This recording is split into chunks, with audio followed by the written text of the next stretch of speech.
అమ్మమ్మ కథలు. అమ్మమ్మ కథ చెప్పువా.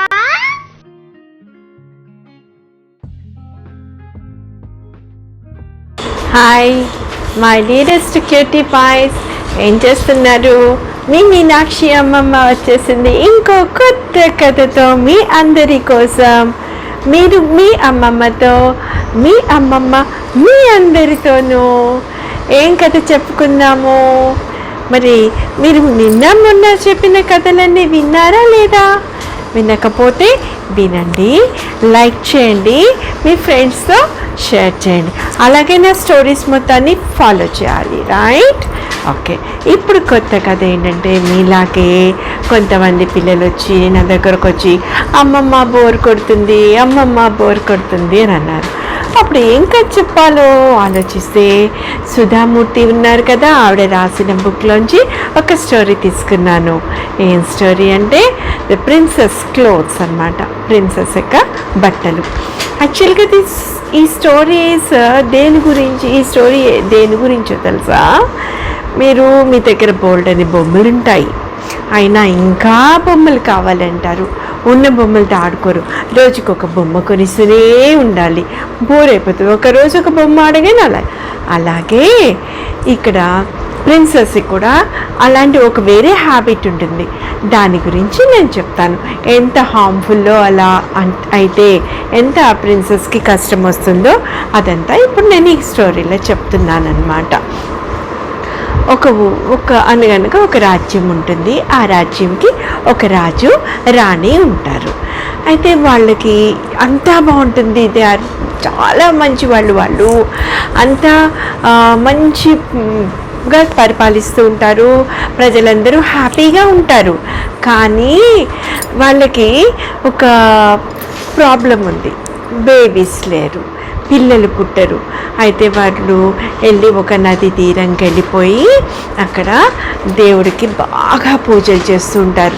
మా రాజ్యం బాగుండాలి, మాకు వారసులు కావాలి, ఎవరైనా బుజ్జి బేబీ పుట్టేటట్లుగా మమ్మల్ని రక్షించమని చెప్పి అరణ్యంలోకి వెళ్ళి అక్కడ నది ఒడ్డున పూజ చేస్తారు. బాగా చాలా రోజులు కష్టపడి పూజ చేస్తే వెంటనే వాళ్ళకి వనదేవత ప్రత్యక్షమవుతుంది. అలా మీ కోరిక నేను తీరుస్తాను, మీరు క్షేమంగా ఉండండి అనేసి పెద్ద గాలి, వాన, దుమ్ము దుమారంతో వచ్చి ఆ వనదేవతలు వాళ్ళకి దీవెనలు ఇచ్చేసి వెళ్ళిపోతుంది, అదృశ్యం అయిపోతుంది, డిసప్పేర్ అయిపోతుంది. అప్పుడు వాళ్ళు హ్యాపీగా ఇంటికి వెళ్ళిపోతారు, వాళ్ళ రాజ్యానికి వెళ్ళిపోతారు. అక్కడ హ్యాపీగా రాజు తన వర్క్స్ అన్నీ చేసుకుంటూ ఉంటాడు, పరిపాలిస్తూ ఉంటాడు, ప్రజల్ని అందరినీ చూసుకుంటూ ఉంటాడనమాట. అయితే ఒకసారి ఏమవుతుంది, కొన్ని రోజులకి వాళ్ళ ఇంట్లో బుజ్జి బేబీ పుట్టేస్తుంది. పుడితే రాణిగారి దగ్గర నుంచి దాసి ఏమో ఇలా పట్టుకొని బేబీని తీసుకొచ్చి రాజుగారికి చూపిస్తుంది. రాజుగారు ఎంత ఆనందంగా ఓ బంగారమే అని చెప్పి ముద్దు చేస్తారు. ఊర్లో అంటే రాజ్యంలో అందరికీ తెలిసిపోతుంది విషయము, రాజుగారికి ఒక అందమైన పాప పుట్టిందని. అయితే ఇక్కడ ఏం జరిగింది తెలుసా? వనదేవత దీవించినప్పుడు ఒక మాట చెప్తుంది. ఏమని చెప్తుందంటే, మీకు ఖచ్చితంగా పాప పుడుతుంది, కానీ అందమైన పాప అన్ని విధాలుగా బాగుంటుంది, కానీ ఒక్క లోపం ఉంటుంది, అది మీరు గుర్తుంచుకోండి అని అంటే, ఏంటో చెప్పమ్మా అని అంటే, తను రోజుకి ఒక డ్రెస్ వేయమని అడుగుతుంది.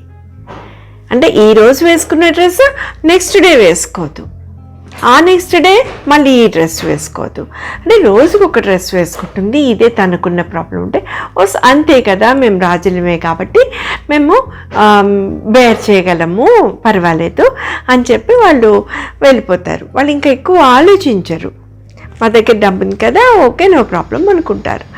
అయితే ఇప్పుడు పాప పుట్టింది, చాలా సంతోషిస్తారు, అందరూ పండగ చేసుకుంటారు, అందరికీ రాజు గిఫ్ట్స్ ఇస్తాడు, అంతా బాగుంటుంది. పాప పెద్దగా అవుతుంది, రోజుకి అలా సంవత్సరాలు, రోజులు, నెలలు, సంవత్సరాలు, అన్ని ఋతువులు అన్నీ మారిపోతూ పెద్దదైపోతుంది. ఎంత అందంగా ఉంటుందంటే పాప, ఇమాజిన్ చేసుకోండి మీరు ఎంత అందంగా ఉంటారు అంత అందంగా ఉంటుందన్నమాట. అయితే ఆ పెద్దగా అయినాక బాగా గారాబం చేస్తారు కదా, ఒక్కటే పాప కదా, మరి గారాబం ఎక్కువ కదా, మీకు ఎలాగా గారాబం ఎక్కువే కదా, బాగా పెంపర్ చేస్తారు కదా మీ అమ్మ నాన్న, అమ్మమ్మ తాత, నానమ్మ తాతలు అందరూ. అలాగే ఆ పాపని కూడా అందరూ ఇంకా ప్రిన్సెస్ రాజకుమారి కదా, బాగా ముద్దు చేస్తారు. అయితే ఏమవుతుంది ఒకసారి అంటే అలా అల్లరి అనమాట. అక్కడ పైన బయట బట్టలు ఉంటే వాళ్ళ మీద ఎత్తి టోపీ తీస్తాను వేసేసుకోవడము, వాటి మీద వీడి మీద చేయడం, అలా అల్లరి చేస్తుంటే అందరూ కలిసి ముగ్గులు వేసుకుని అందంగా వేసుకుంటుంటే కలర్స్తో కష్టపడి ముగ్గులు వేస్తుంటే అవన్నీ తొక్కి పడేసి నేల మీద కలిసేస్తారు ఎవరైనా. అలా అల్లరిగా మాట్లాడుతూ ఉంటుంది. అలాగే తన బట్టలు కుట్టారు కదా, మరి టైలరింగ్ చేయాలి కదా, వెళ్తుంది.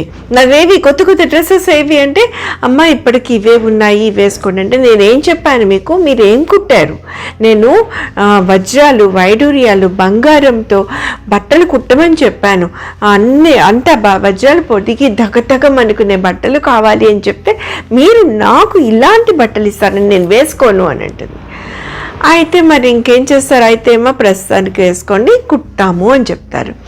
అలాగా రాజకుమారికి టక్ అనుకుని ఎంత మంచి బట్టలు కుడతారంటే అసలు చెప్పొద్దు, మనం మళ్ళీ ఎప్పుడూ చూడలేదు అంత అందమైన బట్టలు, డైమండ్స్తో, రూపీస్ అయితే రవ్వలు, అన్ని రకాల రత్నాలు పచ్చలు పొదిగిన బట్టలు కుడితే ఆమె వేసుకొని హ్యాపీగా ఉంటుంటుంది. అలా రాను జరుగుతుంటే ఒకరోజు మంత్రి గారు రాజుగారి దగ్గరికి వెళ్ళి, రాజుగారు మన ఖజానాలో అంటే మన దగ్గర ఖజానాలో డబ్బులన్నీ అయిపోయినాయి, మన దగ్గర ఏమీ లేదు, ఖాళీ అయిపోయింది అంటే రాజుగారికి కోపం వస్తుంది. అలా ఎలా జరిగింది, ఎవరు దొంగలు, ఎవరు చేశారు ఈ పని, వాళ్ళని వెంటనే పట్టుకుని శిక్షించండి అంటే, కోపం వద్దు, ఆవేశపడద్దు రాజా, ఇవన్నీ ఇలా బట్టలు ఇలా కుట్టడం వల్ల రోజుకొక డ్రెస్ కదా, ఈరోజు ఇది రేపు వేసుకోరు, ఈరోజు పెట్టిన డైమండ్స్ రేపు వేసుకోరు కదా యువరాణి గారు, అందుకని మన ఖజానాలో ఇదంతా అయిపోయింది డబ్బులు అని అంటాడు మంత్రి. మరి ఈ ప్రాబ్లమ్ని ఎలా సాల్వ్ చేయాలి? అప్పుడు రాజుగారు తన కుమార్తెని తీసుకుని, అంటే యువరాణిని తీసుకుని, మళ్ళీ ఎక్కడైతే ఆ అరణ్యంలో నది ఒడ్డునైతే తపస్సు చేసి పూజలు చేస్తే వనదేవత వచ్చి దీవించిందో అక్కడికి వెళ్ళి మళ్ళీ పూజలు చేస్తే వనదేవత వస్తారు.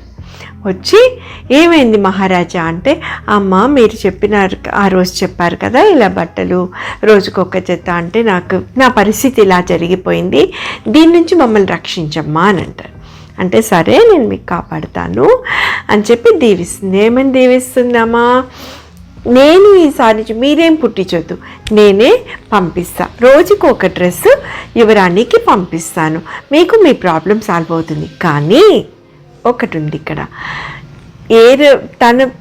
యువరాణి తన బట్టల్ని వేరే ఎవరికి ఇవ్వకూడదు, తనే వేసుకోవాలి. ఈరోజు వేసుకున్న బట్ట మళ్ళీ తీసి లోపల పెట్టేయాలి, తను వేసుకున్న బట్టల్ని ఇంకొకరికి ఇవ్వడానికి వీల్లేదు అని చెప్తుంది. సరే తప్పకుండా పాటిస్తాము అంటారు. అలా మళ్ళీ రోజులు, నెలలు, ఋతువులు, సంవత్సరాలు గడిచిపోతూ ఉంటాయి, జరిగిపోతూనే ఉంటుంది. యువరాణికేమో మొహం మొత్తేస్తుంది, అబ్బా నాకు వెరైటీ బట్టలు కావాలి, ఈ బట్టలు మన దేవత పంపించే బట్టలు నాకు బోరు కొడుతున్నాయి అని చెప్పేసి ఆలోచిస్తుంది, వేరేవి కావాలి ఏం చేద్దాము అని. అలా బోర్గా బయటికి వెళ్తుంది, అందరు మామూలు ప్రజల మధ్యలోకి బయలుదేరి వెళ్తుంది. అయితే అందరూ మాట్లాడుకోవడాలు, వాళ్ళు ఫ్రెండ్స్తో సహా మాట్లాడుకుంటారు చాలామంది, తన వయసున్న వాళ్ళందరూ అన్నమాట. అందులో ఒక అమ్మాయి చాలా అందంగా ఉంటుంది.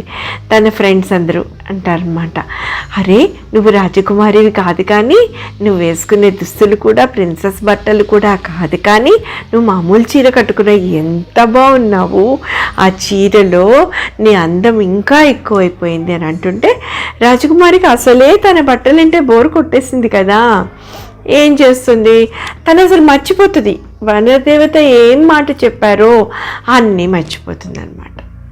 మర్చిపోయి వెళ్ళి ఆ అమ్మాయి దగ్గరికి వెళ్ళి పిలుస్తుంది, ఇటు రా నువ్వు ఇటు రా అని అంటే ఆ అమ్మాయి ఆశ్చర్యపోతుంది, అమ్మో యువరాణి వారు పిలుస్తున్నారని. ఏంటమ్మా అని వెళ్తే ఏం యువరాణి అని వెళ్తే యువరాణి ఏం చెప్తుందంటే, నాకు నా బట్టలు నేను నీకు ఇచ్చేస్తాను, నాకు నీ చీర కట్టుకోవాలనిపిస్తుంది, నీ చీర నాకు ఇచ్చేసే అని అంటుంది. చూసారా, ఈ వనదేవత చెప్పిన మాట మర్చిపోయింది. తన బట్టలు వేరే ఎవరు వేసుకోకూడదు కదా, యువరాణి ఏం చేసేసింది, ఇచ్చేసింది. ఏం జరగబోతుంది ఇప్పుడు? అప్పుడు ఆ అమ్మాయికి ఏముంది, అమ్మ తప్పమ్మా, మీరు యువరాణి వారు, మీ బట్టలు మేము వేసుకోకూడదంటే, లేదు నాకు నీ చీర కావాల్సిందే అని మొండి చేస్తుంది. కొంచెం గారం ఎక్కువ, మొండితనం ఎక్కువే కదా, మాట వినదు కదా. సరే ఇస్తుంది, తన డ్రెస్ ఇస్తే అదే యువరాణి తన డ్రెస్ని ఆమెకి ఇచ్చి, సాధారణ యువతికి ఇచ్చి, ఆమె చీరని తిని కట్టుకుంటుంది. కట్టుకున్నాక ఏం జరుగుతుంది? బట్టలు మార్చకూడదు, తన బట్టలు ఎవరికి ఇవ్వకూడదన్నా వినలేదు కదా. ఏం జరుగుతుందో తెలుసా? వెంటనే వనదేవత వస్తుంది. నేను నీకు ఏం చెప్పాను, నువ్వేం చేసావు అంటే, నీ బట్టలు ఎవరికి ఇవ్వకూడదని చెప్పినప్పుడు ఎందుకు ఇచ్చావు? ఇవ్వకూడదు కదా, తప్పు కదా, అలా చేయకూడదు కదా అని ఆమెని ఇలా అనగానే డిసప్పేర్ అయిపోతుంది. యువరాణి ఇంకా ఉండదు, అంటే తనకి శాపం అన్నమాట. ఇంకా అలా రోజుకు ఒక బట్టలు వేసుకోవడం అన్నదే ఫస్ట్ మిస్టేక్. ఉన్న వాటితో అడ్జస్ట్ చేసుకోవాలి. అది తన పెద్దవాళ్ళు చెప్పిన మాట వినలేదు, మర్చిపోయింది. అది ఇంకొక మిస్టేక్, తన బట్టల్ని వేరే వాళ్ళకి ఇచ్చేసింది. సో పిల్లలు, మీ దగ్గర ఉన్న వాటితోనే మీరు తృప్తిపడి ఆడుకుంటూ ఉండండి.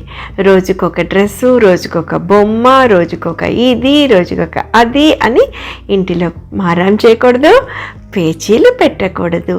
ఇదే ప్రిన్సెస్ క్లోత్స్ స్టోరీ. బాగుందా మరి? మీకు నచ్చిందా? నేను ఇంకో మంచి కథతో మళ్ళీ ముందుకు వచ్చేస్తాను. మీ అందరూ నా కోసం వెయిట్ చేస్తూ ఉండండి, నా స్టోరీస్ ఫాలో అవుతూ ఉండండి. సబ్స్క్రైబ్ చేయండి, లైక్ చేయడం మర్చిపోకండి. మీరు లైక్ చేస్తే వేరే వాళ్ళకి కనిపిస్తుంది కదా, మీ ఫ్రెండ్స్కి సబ్స్క్రైబ్ చేసుకోమని చెప్పండి, మర్చిపోవద్దు. Okay, bye. See you soon. Thank you for listening to my stories.